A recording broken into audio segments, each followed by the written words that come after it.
Only one அப்படின்னா என்னன்னு பார்க்க போறோம். ஒன்லி ஒன் அப்படிங்கிறது இஃப் எ நம்பர் ஹேவிங், நல்லா புரிஞ்சுக்கோங்க, நான் சொல்ற டெஃபினிஷன் புரியுதான்னு பாருங்க. If a number having only one factor, if a number having two factor என்ன சொல்லுவீங்க? அதுக்கு பேரு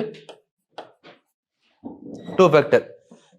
If a number having more than two factor, ரெண்டுக்கு வித்தியாசம் இருக்கா? ஒரு எண்ணிற்கு இரண்டு வகுத்தி மட்டும் இருந்தால் என்ன பேரு, இரண்டிற்கு மேற்பட்ட வகுத்தி இருந்தால் என்ன பேரு படிச்சோம்?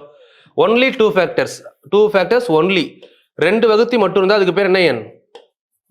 பகா எண். படிச்சோமா? பகா எண் அப்படின்னா பிரைம். ஓகேவா? அப்போ ரெண்டு வகுத்திக்கு மேல மோர் தென் டூ, இதை எடுத்து எழுதணும் டெஃபினிஷனா. கூற்று ஒன்று கூற்று ரெண்டு கேட்கலாம். ரெண்டுக்கு மேல இருந்தா அதுக்கு பேரு பகு எண். இப்ப சொல்லும் போது கேட்க மாட்டீங்க, எக்ஸாம்ல கேட்டு அந்த கூற்றுக்கு மீனிங் தெரியல அப்படின்னா அதுக்கு அடுத்து வந்து மனப்பாடம் பண்ணுவீங்க.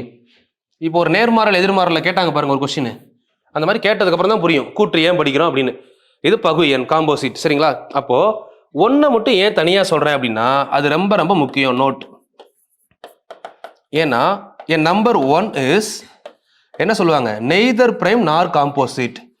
Neither prime nor composite. தமிழ்ல பகு எண்ணும் அல்ல பகா எண்ணும் அல்ல அப்படின்னு சொல்லுவாங்க. நெய்தர் பிரைம் நார் காம்போசிட் அப்படின்னா தமிழ்ல பகு எண்ணும் அல்ல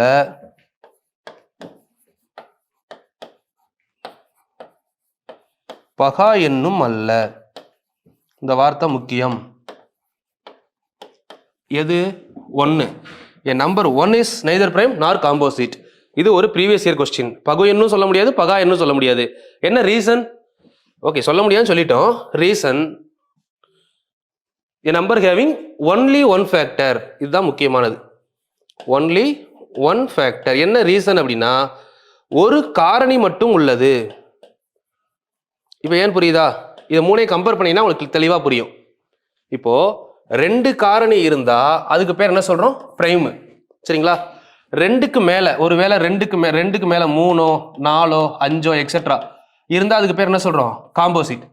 ரெண்டும் இல்ல ரெண்டுக்கு மேலையும் இல்லை, இதுல இருக்க எத்தனை? ஒன்லி ஒன்னு மட்டும்தான் இருக்கு. அப்ப என்ன சொல்ல முடியும்? பிரைம்னு சொல்ல முடியாது காம்போசிட்னு சொல்ல முடியாது. அதனாலதான் அதுக்கு பேரு பகு எண்ணும் அல்ல பகா எண்ணும் அல்ல. சரிங்களா? இந்த கான்செப்ட் ஸ்ட்ராங்கா இருக்கணும்.